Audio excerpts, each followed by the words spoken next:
এই ঐক্যটা শুধুমাত্র সরকারের একটা উদ্যোগ হতে হবে এরকম না, আমাদের সবারই দায়িত্ব আছে। বাংলাদেশ নিয়ে গতকালকে সম্ভবত কোন একজন আলোচক বলেছেন, আমার এই মুহূর্তে মনে নাই, তিনি বলেছেন যে বাংলাদেশের প্রশ্ন ঐক্য লাগবে, শুধুমাত্র নির্বাচন প্রশ্ন ঐক্য না, বাংলাদেশের প্রশ্ন ঐক্য দরকার। এইখানে আমরা দেখতে পাচ্ছি যে আমরা পরস্পরের বিরুদ্ধে এক ধরনের আমাদের ভুল বোঝাবুঝি তৈরি হচ্ছে। এখান থেকে বের হয়ে আসার জন্য যে রোডম্যাপটা প্রধান উপদেষ্টার কথার মধ্যে পাওয়া গেছে যে আগামী ডিসেম্বর কিংবা উনি বলেছেন যে যদি ঐক্যমত তৈরি করা যায়, ঐক্যমত তৈরি করা যাবে না কেন এটা আমি বুঝতে পারি না, ঐক্যমত তৈরি করা যায় তাহলে জুনের মধ্যে নির্বাচন হবে 26-এ। সুতরাং নির্বাচনে একটা ডেডলাইন পাওয়া গেছে, নির্বাচনে কোনো ডেডলাইন পাওয়া যাচ্ছে না, বা নির্বাচন এই সরকার দিতে চাচ্ছে না, দেরি করছে না, এবং বিরাজনীতিকরণের একটা ষড়যন্ত্র চলছে। এই ধরনের কথাবার্তা রাজনৈতিক রেটরিক। আমি আপনাকে আরেকটা প্রশ্ন করব, তারপরে আপনি এই প্রশ্নটা সংক্ষিপ্ত উত্তর দিয়ে শেষ করে নেবেন। এই সংবিধান কি বহাল আছে? আমরা যা দেখেছি সংবিধানের 106 অনুচ্ছেদের আলোকে এই সরকারটি গঠিত হয়েছে এবং বঙ্গভবনের শপথ অনুষ্ঠানে সকলেই এই সংবিধানের সমর্থন সংরক্ষণের শপথ করেছে।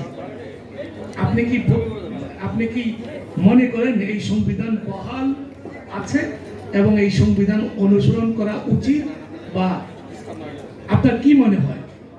এগুলো নিয়ে আমরা প্রচুর বলেছি যে এই সংবিধানকে প্রাধান্য দেওয়ার কোনো সুযোগ নাই। এই অভ্যুত্থানের মধ্য দিয়ে এই সংবিধান ইতিমধ্যেই বাতিল হয়ে গেছে, কিন্তু বাংলাদেশের সাংবিধানিক ধারাবাহিকতা নামক একটা অদ্ভুত ধারণা প্রচার করা হয় যে সংবিধান না থাকলে আমরা একেবারে একটা ভয়ঙ্কর নৈরাজ্যের মধ্যে পড়ে যাব ইত্যাদি বলা হয়।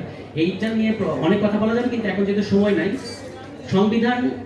সংবিধান এখন আমরা মানে একটা ডেড জিনিসকে আসলে একরকম মানে কি বলবো কমায় রেখেছি আর কি, মানে আমরা একটা জোর করে ধরে রেখেছি, এই অর্থে সংবিধান আছে।